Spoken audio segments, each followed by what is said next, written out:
फ़खर यूसुफ़ज़ई और आप देख रहे हैं डिबेट विद फ़खर। डिबेट में मेरे साथ यकीनन स्क्रीन पे आपको नज़र आ रहे हैं political commentator from India Sumit Peer sahab. Sumit ji, thank you very much for joining the show. Thank you, Fagar bhai. Thanks for the invitation.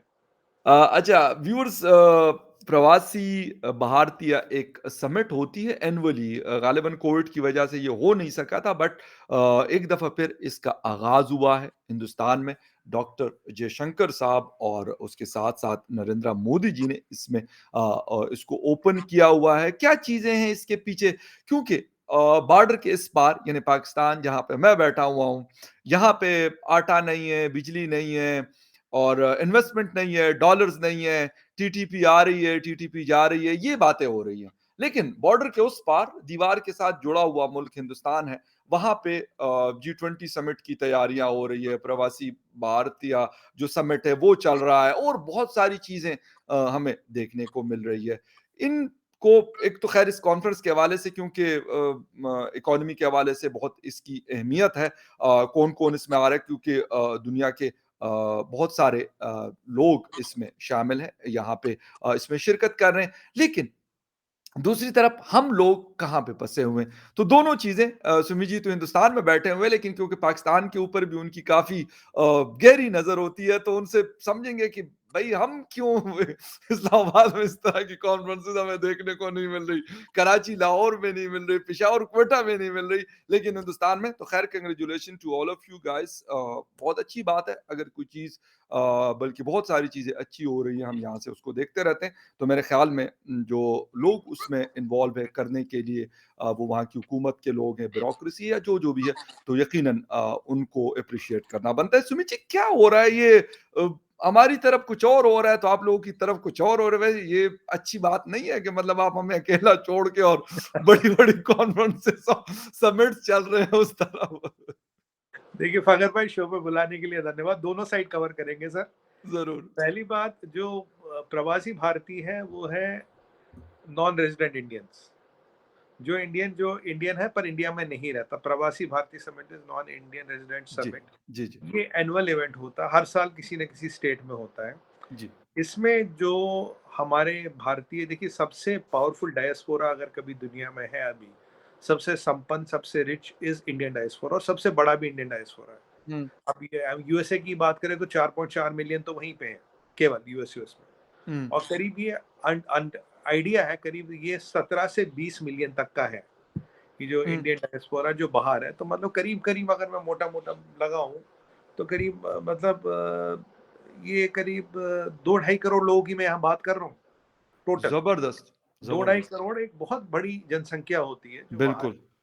और यहाँ अगर आप ये भी जानते हो कि रिपैट्रिएशन में है जो भारत नंबर 1 है अभी। अभी रिपैट्रिएशन करीब $100 बिलियन की है साल की। तो ये दो चीजें पहले इनको हमें समझना पड़ेगा। अब ये जो भारतीय, कुछ इनमें से 99 या 98% वो है जिनके भारतीय पासपोर्ट है। जैसे बेस्ट एग्जांपल मैं आपको बताऊं, बहुत बड़े आदमी भारतीय पासपोर्ट है, लक्ष्मी मित्तल। लक्ष्मी मित्तल को कौन नहीं जानता? He is a steel magnet of the world, मतलब दुनिया का करीब करीब 20% स्टील बनाते हैं आज की डेट में। जी। पर 20% स्टील होने के बाद, इतने बड़े आदमी होने के बाद, उनका पासपोर्ट इज इंडिया, और आई सैल्यूट हिम फॉर दैट। जबरदस्त। I had always great respect for Mr. Mittal because he never changed his passport. और ऐसा जबरदस्त। नहीं कि मित्तल साहब को कोई पासपोर्ट नहीं देगा, अगर वो चाहेंगे तो अभी जो बाइडेन एयरफोर्स 1 में लेने भी आ जाएंगे कि नहीं, आइए वो तो जहाज बल्कि उड़ाते हैं। सैल्यूट भी करेंगे और सारा कुछ करके कहेंगे कि प्लीज आप आइए। आइए। बिल्कुल, तो नो डाउट। ये तो ये लोग हैं, कुछ लोग हैं जिन्होंने पासपोर्ट चेंज कर लिया, कोई बात नहीं, पर उनका रूट्स इंडियन है, उनको ओआईसी कार्ड, पीआईओ कार्ड, ये सब मिलता है। पर person of PIO is person of Indian origin card मिलता है। अब ये जो हमारा एक पावर है फकर भाई, बहुत बड़ी पावर है, ये दुनिया में हर जगह फैली हुई है। अब की बार का समिट हो रहा है इंदौर में। इंदौर को छठी बार लाइन में क्लीनेस्ट सिटी बोला गया। और चीफ मिनिस्टर शिवराज सिंह चौहान साहब, फॉरेन मिनिस्टर डॉक्टर जयशंकर साहब थे वहाँ, हमारे आईएनबी मिनिस्टर अनुराग ठाकुर साहब थे, और मोदी जी को भी उनको सम्मिलित, मोदी जी विल बिल्कुल। Also summit. लास्ट टाइम ये गुजरात में हुआ था, आपको याद होगा शायद, कि वहाँ का ट्रम्प आई थी, ये कोविड के पहले की बात है। जी। तो अब की बार हम क्या कर रहे हैं कि इसमें दो दो कंट्रियों के जो प्रेसिडेंट्स वगैरह, उनको चीफ गेस्ट वगैरह बनाया जा रहा है। राइट। और अब की बार दो छोटी कंट्रियों के लोग चुने गए फॉर चीफ गेस्ट। इसमें ओके। करीब 100 से 150 कंट्रियां पार्टिसिपेट करती हैं। पहले क्या होता है, जो हमारा डायस्पोरा होता है ये आता है, एक दिन का उनके समिट होते हैं, सेमिनार होते हैं, जैसे भी डॉक्टर्स एसोसिएशन है, उन्होंने 4 दिन एक समिट किया, सेमिनार किया, how to improve the standards of medicine in India, क्या-क्या नई विदेश में प्रैक्टिस जो इंडिया में लाई जाए, कैसी ऐसी चीज़ें हैं, क्या वहाँ एडवांसमेंट है जो भारत में बताई जाए, कौन-सी हुँ, ऐसी दिक्कतें जिनका मिलके सॉल्यूशन करें। फिर वो रिमोट गए विलेज ऑफ कर्नाटक में, वहाँ क्या समस्या है, यहाँ यूनिवर्सिटियों में पढ़ाना, व्हाइट पेपर लिखना, रिसर्च में हेल्प करना। तो ये लोग काफ़ी लगे रहते हैं। कुछ लोग ऐसे जो हर 6 महीने में यहाँ आते हैं काम करने के लिए। अच्छा, उन्हें ओके, पैसे नहीं मिलते इसके लिए। ऐसा नहीं कि उनको बिज़नेस क्लास का टिकट देके बुला रहे हो, खुद आते हैं, 6 महीने में यहाँ आते हैं, ज़बरदस्त। काम करने के लिए, अपना पैसा लगा के, ये इम्पोर्टेंट है यहाँ पे। तो ये ऐसी भी चीज़ें चलती हैं। आज पहले दिन एक समिट होगा, डॉक्टर जयशंकर साहब ने एड्रेस किया, उन्होंने बोला आप हमारे सॉफ्ट पावर, आप हमारे brand ambassador, so you ji, represent India there and you are connect with the you are a bridge, आप ब्रिज हो उसके और हमारे बीच। तो आप बेशक, जहाँ भी हो, हमारे कॉन्सेप्ट ये होता है सनातन में, एक है जन्मभूमि जहाँ आप पैदा हुए, एक है मातृभूमि जो आपकी मदरलैंड, एक है कर्म भूमि। कर्म भूमि वो है जहाँ आप काम करते हो। Your okay, Janambhoomi and Karambhumi can be different. Janambhoomi can be Indian, Karambhumi can be United States. Right, Karambhumi can be United Kingdom. It can be even say Dubai for that matter. तो बिल्कुल, ऐसा नहीं है कि एक ही होनी चाहिए। तो जहाँ आप करते हो, इट इज लाइक करम भूमि is your is the place where you work. तो उसका भी पूरा इज्जत तो एहतराम रखना और उसको हुँ, बिल्कुल सर आंखों पे बिठा के रखना, ये हमें सिखाया जाता है। तो बेशक, आप वहाँ के हैं, वहाँ लॉयल रहिए, वहाँ के लिए काम कीजिए, पर ये आपकी जन्मभूमि है। This is your motherland. Okay, what बिल्कुल, can you do for that? Do whatever you can do from there, but also do something here. तो आप कुछ इसमें अचीवर्स होंगे फ़खर भाई, जिन्होंने अच्छा काम किया, उनको अवार्ड ववार्ड दिए, बिल्कुल, उनको नवाज़ा जाएगा। तो और फिर क्या होगा? फिर अगले 2 दिन होगा इन्वेस्टर समिट। इन्वेस्टर समिट में दुनिया की बड़ी-बड़ी कंपनियाँ, बड़े-बड़े इन्वेस्टर्स, बड़े-बड़े बैंक्स, हेज फंड्स, सॉवरेन हुँ, फंड्स, ये सारे आते हैं और ये इन्वेस्टमेंट का प्लेज करते हैं कि हम इन्वेस्टमेंट करेंगे इतना-इतना। अब की बार जो मेन इन्वेस्टमेंट का क्राइटेरिया होगा, वो वेरियस सेक्टर्स आइडेंटिफाई किए गए हैं इस इसमें। और इन्वेस्टमेंट का क्राइटेरिया होगा कि भाई पहली तो प्रायोरिटी होगी अब की बार मध्य प्रदेश में, क्योंकि वो होस्ट कर रहे हैं कि मध्य प्रदेश में कितना इन्वेस्टमेंट करेंगे। ऐसा नहीं मध्य प्रदेश में करें, वो कहीं भी कर सकते हैं, पर हुँ, थोड़ी बहुत प्रायोरिटी जो स्टेट करता है उसको थोड़ी बहुत प्रेफरेंस मिलती है। और मैं आपको बताऊं, हमारे यहाँ स्टेट्स अलग से भी अपना इन्वेस्टर समिट लगाते हैं। हर कोई स्टेट लगभग लगभग यहाँ रेस लगी है स्टेट्स में, किसके यहाँ कितनी इन्वेस्टमेंट आएगी और कौन कितने समिट करेगा। और ओके, मेरा मेरा ये मानना है कि ये एक्टिविटी साल में 1 या 2 बार होनी चाहिए। पर्सनली हर स्टेट को 2 बार करनी चाहिए और इसमें राइट, कंपटीशन इसमें होना चाहिए। कंपटीशन इसमें होना चाहिए कि कौन कितने पैसे लाता है, कितनी इंडस्ट्री लगाता है। तो इसमें फिर यूजुअली क्या होता है, हज़ारों करोड़ के एमओयू साइन किए जाते हैं। देखिए पैसा तो कोई टेबल पे रखता नहीं था। एक बिल्कुल, एमओयू बिल्कुल, साइन किया बिल्कुल, जाता है कि हम ये या करेंगे, ये करेंगे, ये करेंगे। तो उसके बाद एक रिजल्ट अनाउंस किया जाएगा, जी इतने हज़ार करोड़ के एमओयू साइन हो गए, यहाँ इन्वेस्टमेंट इस कंट्री से आ रही है। तो इट इज़ डायस्पोरा से कनेक्ट बनाना 1, जी, डायस्पोरा को अवार्ड और रिवॉर्ड करना, नंबर हुँ, 2 हुँ, डायस्पोरा से मदद लेना, उनकी मदद करना जहाँ कर सकते हैं। हुँ, इन्वेस्टर्स समिट और इन्वेस्टर्स में जो इन्वेस्टर होता है वो डायस्पोरा के भी लोग होते हैं। ऐसा नहीं कि राइट। सारे बाहर के लोग हैं। अच्छा, तो ये सुमित जी 5 एक चीज़ें। ये मतलब बहुत इम्पोर्टेंट लोग होते हैं हमारे यहाँ ओवरसीज़ पाकिस्तानी उनको कहा जाता है। यकीनन हिंदुस्तान के 2.5 से 3 करोड़ लोग पूरी दुनिया में फैले हुए हैं जो बहुत कीमती यानी ज़र-ए-मुबादला जिसको हम कहते हैं फ़ॉरेन रिज़र्वायर में इज़ाफ़ा करते हैं और अपने मुल्क का सॉफ्ट इमेज भी कायम करते हैं, बहुत इम्पोर्टेंट लोग होते हैं। लेकिन सर अगर हम ये देखें कि डॉक्टर जयशंकर साहब जिस तरीके से पूरी दुनिया में फिरते हैं और बहुत एक्टिवली अपना रोल प्ले करते हैं। नरेंद्र मोदी जी विजिट्स करते हैं। कितना रोल आपको उनका मतलब नज़र आता है और कितना कॉन्फिडेंस इन लोगों का बिल्डअप हुआ होगा? क्योंकि इमरान खान साहब हमारे यहाँ ये दावा करते थे कि जी मैं अगर नहीं होऊँगा तो ओवरसीज़ पाकिस्तानी एक टक्का नहीं भेजेंगे पाकिस्तान में। तो कितना फ़र्क पड़ा है 2014 से अगर पहले की बात की जाए और फिर 2014 के बाद? क्योंकि ये लोग तो कोई 30 साल से अमेरिका में है, लंदन में है, कोई 20 साल से होगा, कोई 25 साल से होगा और वहाँ पे अपने आप को एस्टेब्लिश उन्होंने किया। तो कितना कॉन्फिडेंस उन्होंने गेन किया आफ्टर दिस मतलब डॉक्टर जयशंकर साहब और नरेंद्र मोदी साहब? जी, मैं आता हूँ इस पर।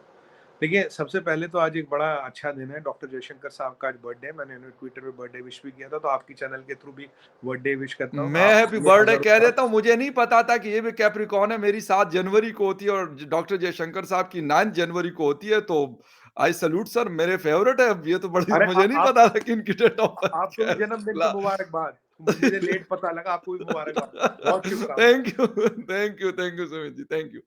तो पहले तो ये हो गया। देखिए फखर भाई, उस दिन हमने डिस्कस किया था कि वर्क वीजा यहाँ 1 लाख थे और अब 70 लाख हो गए। या एफडीआई सबसे ज्यादा बढ़ा है, जीडीपी बढ़ा है, सब कुछ बढ़ा है। देखिए वो सब जी, पैरामीटर हम कई शो में डिस्कस कर चुके हैं। अगर आप इस आइडियोलॉजी का कोर देखेंगे, इस आइडियोलॉजी का कोर है डॉक्टर है मोदी जी। जी, गुजरात में इन्वेस्टर समिट ये पिछले 15 साल 20 साल से जब ये सीएम थे तब से इन्होंने कराने शुरू किए थे। गुड, गुजरात में डेवलपमेंट का जो सैलाब आया उसमें मोदी जी का हाथ था, क्योंकि ये ओके, बहुत प्रो बिजनेस है। ये खुद गुजराती, इनका बहुत प्रो बिजनेस माइंड है कि पैसा ज़बरदस्त, कहाँ से चलना है, काम कहाँ से चलना है, स्ट्रेटजी कहाँ है। ये पॉलिटिक्स और इकोनॉमिक्स को एक साथ देखते हैं, ये अलग अलग नहीं देखते, एक फर्क है इनमें। यूजुअली जो ज़बरदस्त, पॉलिटिशियन होता है वो क्या करता है, वो पॉलिटिक्स अलग देखता है, इकोनॉमिक्स अलग देखता है। और अगर आप जियो पॉलिटिक्स की बात करो, आप दोनों को अलग अलग नहीं देख सकते, बेशक, आपको दोनों को एक साथ देखना पड़ेगा। और ये किसी किसी में कैपेबिलिटी होती है, हर एक में नहीं बिल्कुल होती। ठीक कह रहे हैं। तो क्योंकि पॉलिटिशियन इकोनॉमिस्ट नहीं होता, इकोनॉमिस्ट जो होता है वो पॉलिटिशियन नहीं होता। अगर किसी में दोनों कैपेबिलिटी आए तो एक डेडली कॉम्बिनेशन बन जाता है, और जो देश के लिए बहुत जरूरी है।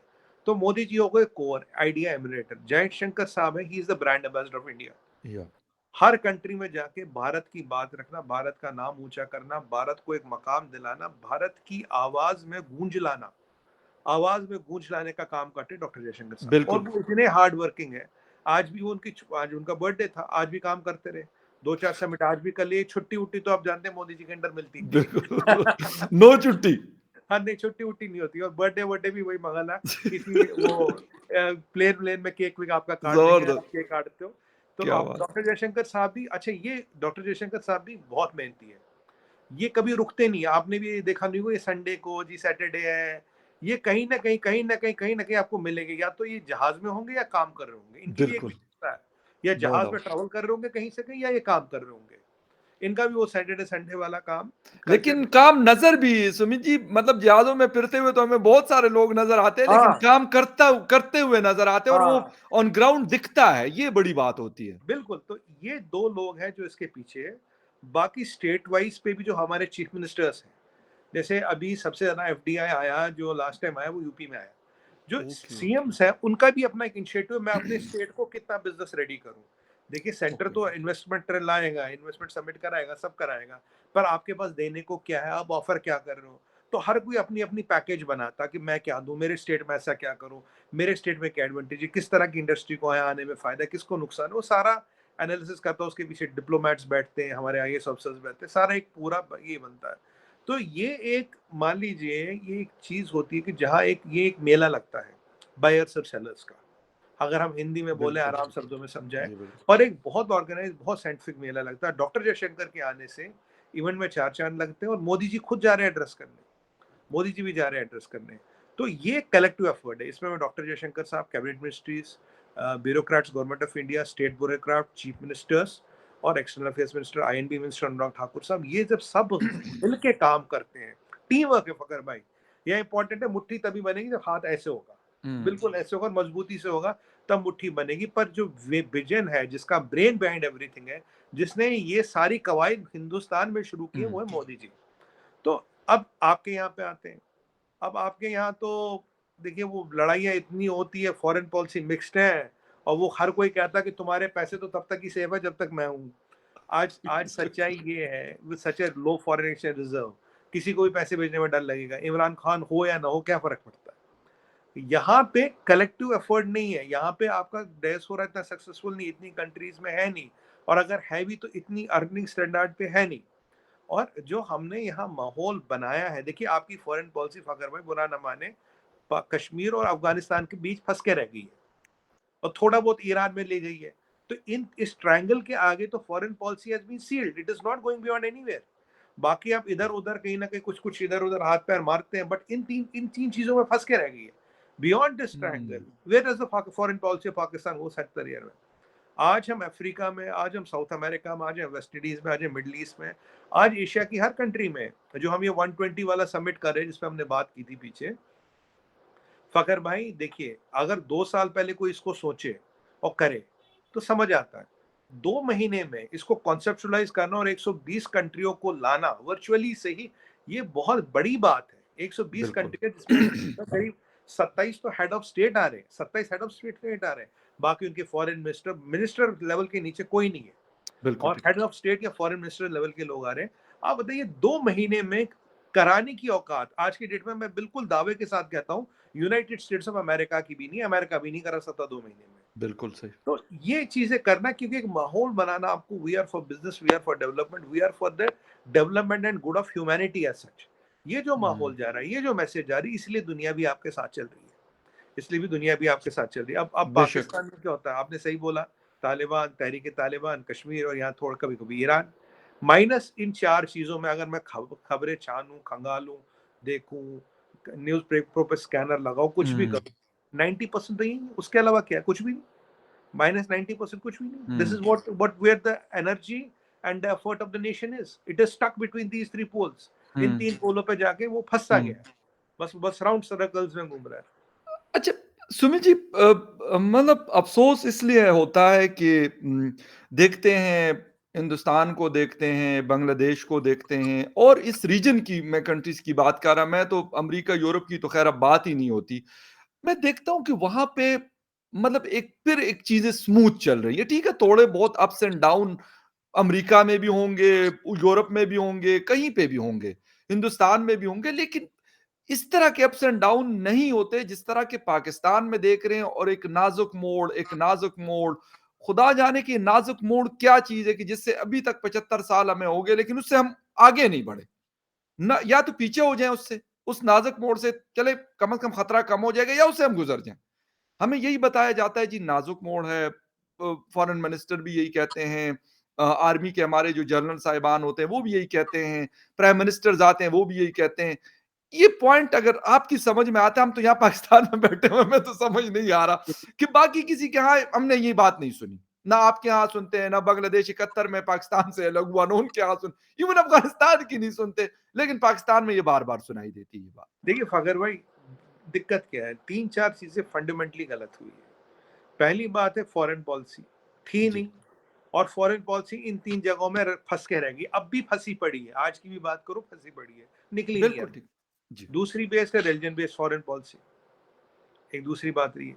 तीसरी बात, मैं करीब पिछले 5 साल से टीवी पे, डिजिटल चैनल्स पे ये कर रहा हूँ कि पाकिस्तान का रोड मैप क्या है?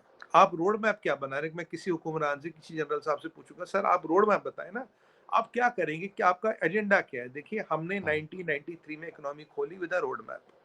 उसके बाद और गवर्नमेंट्स आई, खोला, सबने काम किया। मैं ये नहीं कहूंगा कि किसी ने काम नहीं किया, मोदी जी ने खुद बिल्कुल। कहा कि मेरे से पहले भी प्राइम मिनिस्टरों ने काम किया है। पर फिर जी। एक नरेंद्र मोदी आते, वो इसमें बिल्कुल स्पीड लगा देते, बिल्कुल इसको भगाने लगते हैं, राइट? 5वें गियर में लगा हाँ, देते हैं। 5वें गियर में लगा देते हैं गाड़ी को, बिल्कुल।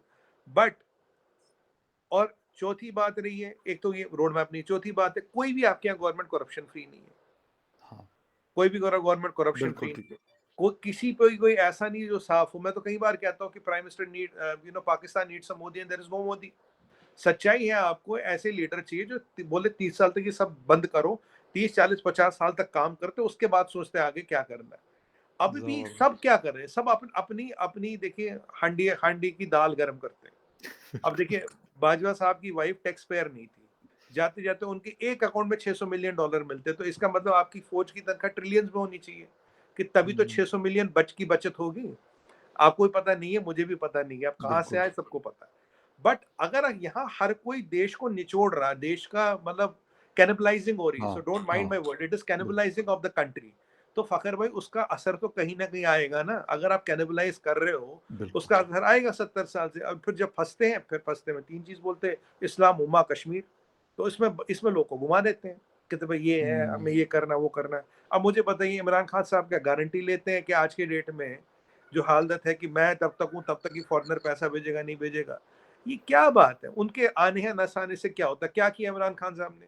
कौन सी बिल्कुल ठीक। चीज चेंज कर दी? और जो पाकिस्तान कर्जे में नहीं डूबा था, उसको डुबा दिया। बिल्कुल। और लोग एक चीज नहीं समझ रहे, जो ये डॉलर डबल हुआ है, कर्जे भी तो डबल हुए ना सर। कर्जे देने तो डॉलर में है।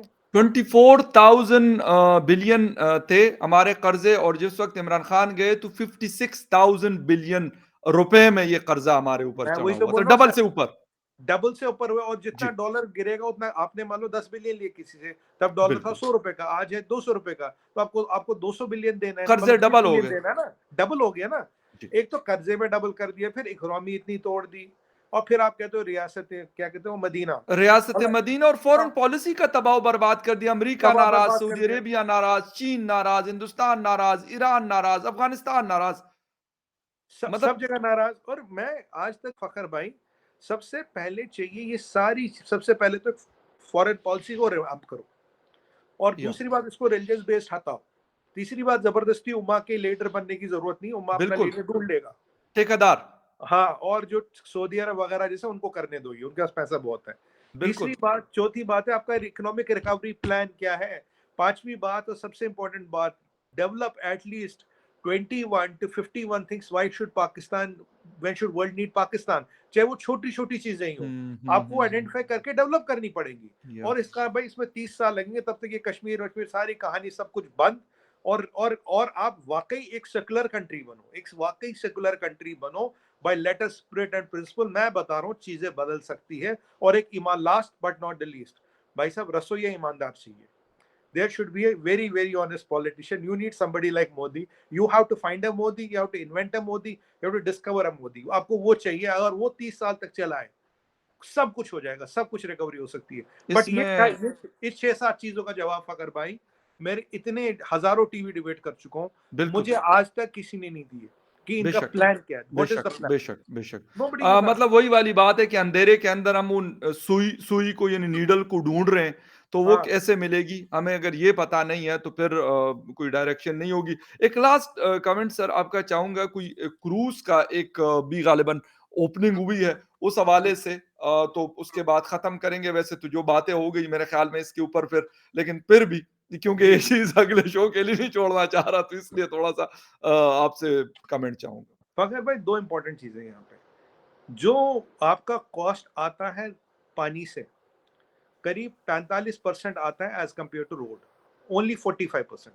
अगर वहां 100 रुपए लगते तो पानी से आपके 45 रुपए लगेंगे। जी, बिल्कुल। क्यों? पानी पे आपको सड़क नहीं बनानी, सबसे पहली बात। बिल्कुल, लाइट नहीं लगानी, बिजली नहीं लगानी, ये नहीं, कैपेक्स नहीं लगाना। बिल्कुल। पानी में सिर्फ आपको एक लेवल मेंटेन करना और एक थोड़ी ड्रजिंग वजिंग करनी, और आपको एक कुछ basics dos and do nots होते हैं। जी, हमारे यहाँ वाटरवेज को डेवलप करने का इनिशिएटिव नितिन गडकरी जी का, बहुत विजनरी आदमी है। अभी ओके, इंडिया में जितनी सड़क बनती उतनी दुनिया में कहीं नहीं बनती, उतनी length per day, it is highest in the world. Nitin Gadkari ji का इनिशिएटिव था भाई पानी को डेवलप करना है, तो हमने कुछ वाटरवेज ऑलरेडी शुरू कर दिए हैं।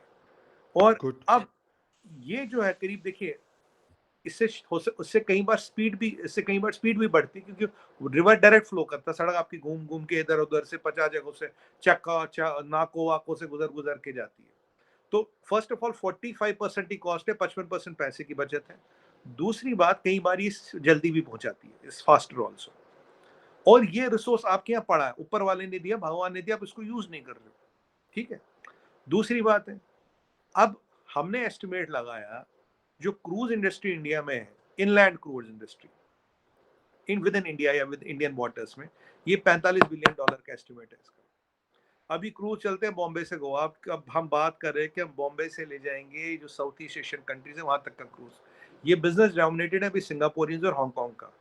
अगर वो कर सकते हैं, हमारे इतना पानी है, इतने दरिया है, इतने वो है, तो हम क्यों नहीं कर सकते। अभी हमने 4000 किलोमीटर का एक क्रूज मोदी जी ने वाराणसी से सिलीगुड़ी, शायद if I am not wrong, ये 4000 किलोमीटर लंबा एक स्ट्रेच होगा क्रूज का, ये फ्लैग किया। और आने वाले टाइम में, अभी इसका पोटेंशियल $45 बिलियन है, आने वाले टाइम में ये करीब it can be multiple may be 100-200 billion की इंडस्ट्री बन सकती है। तो इसमें दो चीजें करनी है, एक rivers for transport which cuts the cost and is a readymade infrastructure which you have to use. Second, इन पे क्रूज डेवलप करना, क्योंकि इतना बड़ा क्रूज अभी इंडिया में है नहीं। और ये दोनों, they are all within the same river, इसमें आपको इधर उधर कहीं नहीं जाना। और रिवर क्रूज तो हमने आज तक किया नहीं। आप रिवर पे बैठ के और पूरी दुनिया देखिए। जब हम काशी जाते हैं, जब हमें काशी को देखना होता है, क्योंकि गली गली आ रहे हैं, अब तो कॉरिडोर बन गया खैर, पर हम क्या करते हैं, जो फॉरेनर आते हैं वो क्या करते हैं फगर भाई, वो बोट लेते हैं। जब बोट जाती है तो आप पूरी वाराणसी को देखते हैं, then you know it is the oldest city of the world with documented history of 3500 years, documented history of 3500 years। वो आपको सनसेट में देखनी है, सनराइज में देखनी है, दिन में देखनी है, तो उसके लिए आपको बेस्ट तरीका नाव लीजिए और देखिए। और ज़बरदस्त। ये जो पोटेंशियल है, आपको इसके लिए कुछ नहीं करना, केवल नाव चाहिए, मतलब बोट बिल्कुल चाहिए, स क्रूज लाइनर चाहिए। और बिल्कुल आपने ये बात की तो मैं एक हमारे डॉन में लिखने वाले एक साहब हैं कराची के, उन्होंने लिखा था कि अंग्रेज के ज़माने में कराची से एक इसी तरह की, उसको आप क्रूज़ कह दें या जो भी एक शिप कह दें, वो चला करती थी और वो खैबर पुख्तूनख्वा तक आया करती थी। 200 साल पहले। लेकिन अनफॉर्चुनेटली अब उसके नामो-निशान भी नहीं है। सिर्फ़ हम हिस्ट्री में पढ़ते हैं कि यार 200 साल पहले अंग्रेज़ जब यहाँ आया था, तो उन्होंने ये चीज़ चलाई थी और पूरे इंडस रिवर को क्रॉस करते हुए। और बिल्कुल आपकी बात सही है, क्योंकि अभी हमने 9 मोटरवेज़ बनाई और गालिबन उसके ऊपर कम से कम 15-20 अरब डॉलर लगा है। ठीक है, उसकी भी ज़रूरत थी, लेकिन उसके मुकाबले में ये वाली चीज़ जो है, क्योंकि कभी वो फ़ॉग होती है तो मोटरवे बंद हो जाती है, कभी किस वजह से, कभी किस वजह से। और ये तो थ्रू आउट अ ईयर आपकी कोई भी चीज़ कराची से रवाना होती है तो खैबर पुख्तनख्वा आखिरी प्रोविंस है उसका पाकिस्तान का, तो वहां तक ये चीज आ सकती है, लेकिन इसके लिए विजन चाहिए। और मैं कहता हूँ बड़ा जबरदस्त है कि नई नई चीजें हमें देखने को मिल रही है, रोज कुछ ना कुछ नया आ रहा होता है। और सिर्फ मतलब खबर में नहीं आ रहा होता, प्रैक्टिकली आ रहा होता है, तो ये बड़ी इंपॉर्टेंट। जी सुमित जी, आप कुछ कहना चाह रहे फखर भाई, एक चीज की दाद दूंगा, आपकी नजर हमेशा पॉजिटिव एजेंडा, पॉजिटिव चीजों पे होती है, वरना मसाला बहुत है इधर उधर बात करने को, पर पॉजिटिव एजेंडा पॉजिटिव चीजों पे होती है। ये तो मैं आपकी इस बात की दाद दूंगा। खैर, थैंक और यू। फखर भाई, हम एक चीज और भूल रहे हैं। जी जी। चाहे आप सड़कें कितनी भी बना लो, दुनिया का सारा ट्रेड जो 98% शिप से होता है। शिप अल्टीमेटली से होता उतारना माल आपको पानी में पड़ेगा। है अब बिल्कुल। समुंदर के पानी में उतारने में आपको तकलीफ नहीं है, दरिया के पानी में आपको सारी दिक्कतें हैं। ये बेशक, मेंटल बेशक, ब्लॉक बहुत है। अच्छी। ये एग्ज़ैक्टली, मेंटल बहुत ब्लॉक है। ज़बरदस्त, बहुत ज़बरदस्त। और दुनिया इससे कितना फ़ायदा उठा रही है, मतलब यूरोप के अंदर इस तरीके से उन्होंने ब्रिजेस बनाई होती है कि वो ओपन हो जाती है, वहाँ से शिप गुज़रता है, वो वापस जुड़ जाती है। मतलब यूरोप के मोस्टली कंट्रीज़ में ये चीज़ हमें देखने को मिलती है, इवन टर्की में मिलती है। स्वेज़ कैनाल हमारे सामने एक बहुत बड़ी एग्ज़ाम्पल है इजिप्ट की, जिसकी दुनिया की गालिबन 75% ट्रेड जो है उसके थ्रू गुज़रती है। बिल्कुल। तो ये सारी चीज़ें, और अरबों डॉलर वो सालाना कमाते हैं उससे सिर्फ़। तो खैर एनीवे, जबरदस्त, well done Sumit ji, thank you very much for your time and thank you very much viewers for watching debate with Fakhar Yousafzai. किसी और डिबेट में आपसे होती है फिर मुलाकात, तब तक के लिए take care and bye. Thank you Fazal भाई, थैंक यू। Thank you.